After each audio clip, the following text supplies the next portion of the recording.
বাহরাইনে অবস্থিত মার্কিন নৌবাহিনীর ৫ম নৌবহরের সদর দপ্তরের একটি গুদামে ইরানের ক্ষেপণাস্ত্র আঘাত হেনেছে বলে দাবি করা হয়েছে। হামলার পর প্রকাশিত স্যাটেলাইট চিত্রে স্থাপনাটিতে ক্ষয়ক্ষতির স্পষ্ট চিত্র দেখা গেছে।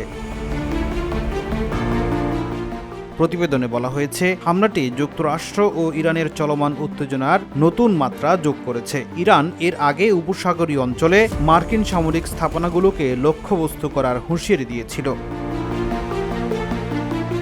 দেশ জুড়ে যে কোনো কেনাকাটায় ১০,০০০ টাকার বেশি অফার, তাই পেমেন্ট মানেই বিকাশ।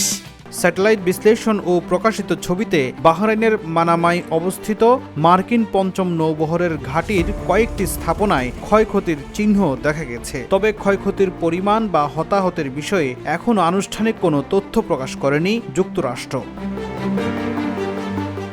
উপসাগরীয় অঞ্চলে যুক্তরাষ্ট্র ও ইরানের মধ্যে পাল্টাপাল্টি হামলার জেরে সামরিক ও কূটনৈতিক উত্তেজনা আরও বেড়েছে বলে মনে করছেন বিশ্লেষকরা। ফখরুল ইসলাম, ইত্তেফাক নিউজ।